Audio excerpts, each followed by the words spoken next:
CM చంద్రబాబుతో deputy CM Pawan Kalyan భేటీ అయ్యారు. ఉండవల్లిలోని చంద్రబాబు నివాసంలో సమావేశం జరుగుతోంది. తాజా రాజకీయ పరిణామాలు, తిరుమల లడ్డు అంశానికి సంబంధించి చర్చిస్తున్నారు.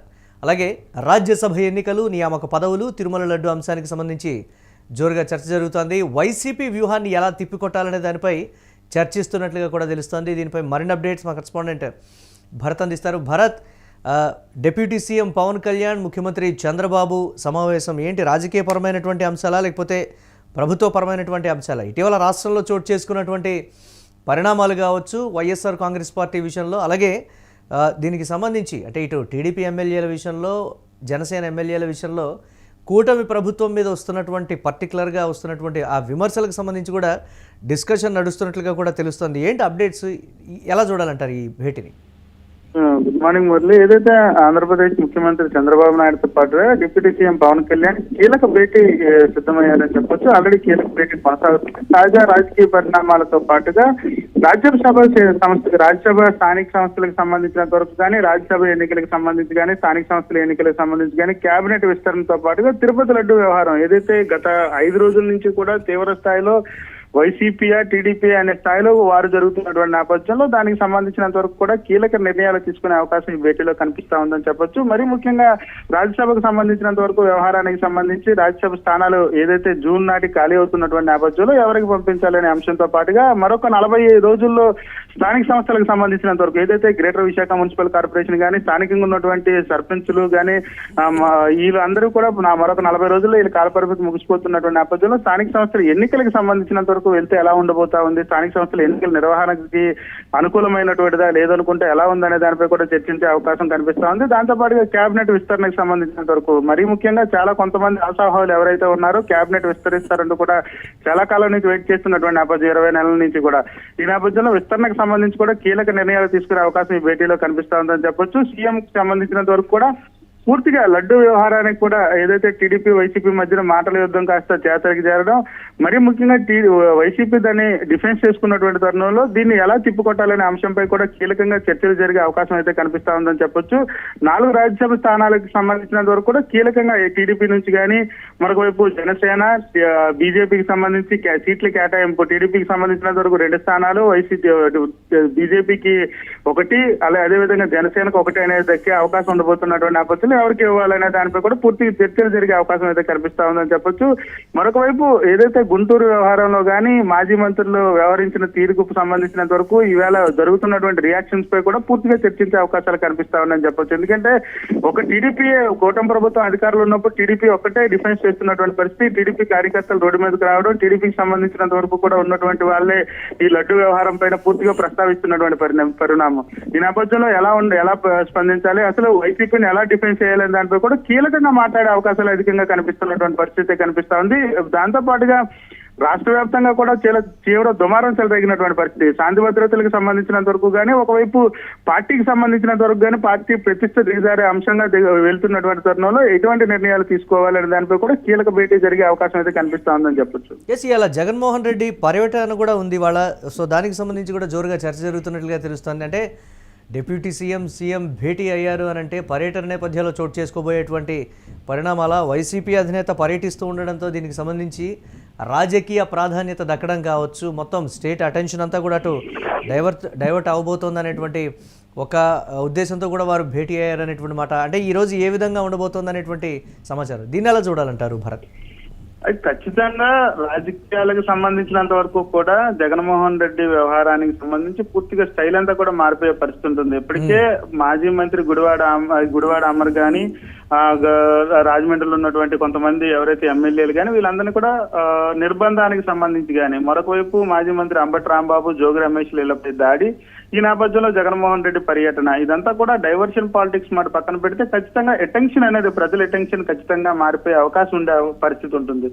ఈ నేపథ్యంలో ఎటువంటి యాక్షన్స్ తీసుకోవాలి, ఎందుకంటే గడిచిన 5 రోజుల నుంచి కూడా టీడీపీయా వైసీపీయా అనే విధంగా కూడా వారు జరుగుతున్నటువంటి పరిస్థితి. లడ్డూ కల్తీ వ్యవహారం, వెంకటేశ్వర స్వామి లడ్డూ కల్తీ వ్యవహారానికి సంబంధించినంత వరకు మాటల వరకు ఉండేటటువంటి యుద్ధం ఫ్లెక్సీలకు వచ్చింది. ఫ్లెక్సీల నుంచి చేతలకు వచ్చింది. చేతల నుంచి నిన్న పార్లమెంట్ దగ్గర కూడా రాష్ట్రపతి పాలన పెట్టాలంటూ కూడా వైసీపీకి సంబంధించిన ఎంపీలు ధర్నా చేసినటువంటి ఘటన. ఈ నేపథ్యంలో రాష్ట్ర ప్రతిష్ట అంతా కూడా పూర్తిగా ఢిల్లీలో దిగజారిపోయే పరిస్థితి. కూటమి ప్రభుత్వం ఏదైతే టీడీపీ, జనసేన, బీజేపీకి సంబంధించినంత వరకు కేంద్రం దగ్గరే మా రాష్ట్రంలో శాంతి భద్రతలు అదుపు తప్పాయి, రాష్ట్రపతి పాలన పెట్టాలంటూ కూడా చెప్పడంపై అయితే మాత్రం పూర్తిగా సర్వత్రా ఉత్కంఠ నెలకొందని చెప్పొచ్చు. ఎందుకంటే జగన్మోహన్ రెడ్డి రావడం, మరొక వైపు పార్లమెంట్ లో కూడా తమ వాణి వినిపించేందుకు గాను నిన్న ధర్నా చేసినటువంటి ఘటన, రాష్ట్రపతి పాలన పెట్టాలంటూ కూడా చెప్తున్నటువంటి పరిస్థితి. ఈ నేపథ్యంలో పూర్తిగా కూడా డైవర్ట్ అయ్యేటటువంటి పరిస్థితి ఉంటుంది. ప్రజల అటెన్షన్ మారే అవకాశం ఉన్నటువంటి నేపథ్యం. ఈ నేపథ్యంలో దాన్ని ఎలా డిఫెన్స్ చేసుకోవాలి, మరీ ముఖ్యంగా కూటమి ప్రభుత్వం కాబట్టి ఒకవైపు జనసేనకు సంబంధించిన నాయకులు ఎవరు కూడా ఇప్పటికొచ్చి ఈ లడ్డూ ప్రసాద్ వ్యవహారం పైన మాట్లాడకపోవడంతో ఇప్పటికే పవన్ కళ్యాణ్ సీరియస్ అయినటువంటి పరిస్థితి. ఎదుటి అక్కడ ఉన్నటువంటి జనసేన బాడీ మీటింగ్ పెట్టుకున్న తర్వాత దాంట్లో కీలకంగా నేను మాట్లాడితేనే మీరు మాట్లాడతారా, నా మీద ఎవరైనా మాట్లాడితేనే మీరు మాట్లాడతారా, ప్రభుత్వం అధికారులు ఉండేటప్పుడు ప్రభుత్వానికి ఖచ్చితంగా మన అందరం కూడా కలిసే పనిచేయాలంటూ కూడా పూర్తి స్థాయిలో ఎవరైతే నాయకులపై కానీ ఎమ్మెల్యేలపై కానీ పూర్తిగా కూడా అంటే ఏకాభిప్రాయం లేదు. ఏకాభిప్రాయం లేకపోవడానికి సంబంధించి కూడా ప్రధానంగా చర్చించేటువంటి పరిస్థితి. గత 2-3 నెలలుగా వస్తున్నటువంటి విమర్శలు కావచ్చు, ఎమ్మెల్యేల మధ్య కొరబడుతున్నటువంటి సమన్వయ లోపం కావచ్చు, ఒకచోట టీడీపీ ఎమ్మెల్యే ఉండి జనసేన నుంచి సపోర్ట్ లేకపోవడం, జనసేన ఎమ్మెల్యే ఉన్న చోట టీడీపీ నుంచి పెద్దగా సపోర్ట్ లేకపోవడం, ఆధిపత్య పోరు, వీటన్నిటిని కూడా డిస్కస్ చేస్తున్నట్లుగా తెలుస్తుంది. దీనికి సంబంధించి ఏంటి? 100% మురళి, ఖచ్చితంగా అసంతృప్తి వర్గం అనేది 3 పార్టీల్లో పెరిగిపోతున్నటువంటి నేపథ్యం. ఒక నాయకులకు ఉన్నటువంటి ప్రాంతాల్లో అసంతృప్తి కేడర్ కూడా అదే స్థాయిలో పూర్తిగా ఉండేటటువంటి సిచ్యువేషన్. టీడీపీ ఉన్న దగ్గర జనసేన, బీజేపీ అసంతృప్తి వ్యక్తం చేస్తున్నటువంటి పరిస్థితి, జనసేన ఉన్న దగ్గర టీడీపీ, బీజేపీ నాయకులు అసంతృప్తి వ్యక్తం చేస్తున్నటువంటి పరిస్థితి.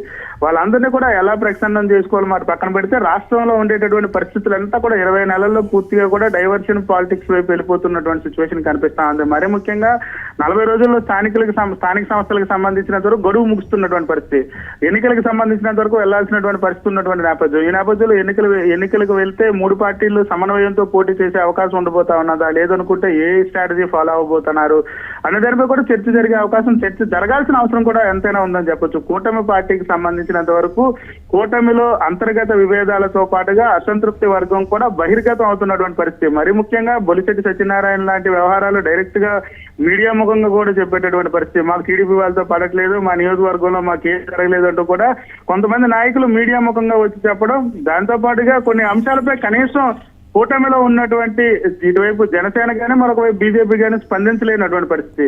దానికి సంబంధించి కూడా పూర్తి స్థాయిలో చర్చలు జరిగే అవకాశం అయితే కనిపిస్తా ఉందని చెప్పొచ్చు. మరీ ముఖ్యంగా 4 అంశాలపైన ప్రధాన చర్చగా జరిగే అవకాశం అయితే కనిపిస్తా ఉందని చెప్పొచ్చు. జూన్ నాటికి వచ్చేటటువంటి 4 రాజ్యసభ స్థానాలకు సంబంధించి, తర్వాత ఏదైతే లోకల్ గా ఉండేటటువంటి లోకల్ బాడీ ఎలక్షన్స్ తో పాటుగా స్థానిక సంస్థల ఎన్నికలు, అదేవిధంగా కేబినెట్ విస్తరణ అంశాలు, దాంతో పాటుగా వైసీపీని డిఫెన్స్ చేసుకునేటటువంటి పరిస్థితుల్లో 3 పార్టీలు కలిపి పని చేయాలనే ఏకాభిప్రాయం మీదకి వచ్చేందుకు ఈ సమావేశం జరుగుతుందంటూ కూడా ఊహాగానాలు వినిపిస్తున్నటువంటి పరిస్థితి. మిగిలిన పార్టీలు కూడా చెవులు కొరుక్కునే సిచ్యువేషన్ అయితే కనిపిస్తా ఉందని చెప్పొచ్చు. Right, thanks for updates Bharat. ఇక డిప్యూటీ సీఎం పవన్ కళ్యాణ్, ముఖ్యమంత్రి చంద్రబాబు భేటీకి సంబంధించి అయితే జోరుగా చర్చ అయితే జరుగుతోంది. ఇక ఉండవల్లిలోని చంద్రబాబు నివాసంలో ఈ భేటీ అయితే జరుగుతోంది. తాజా రాజకీయ పరిణామాలు, తిరుమల లడ్డు అంశానికి సంబంధించి చర్చిస్తున్నట్లుగా సమాచారం.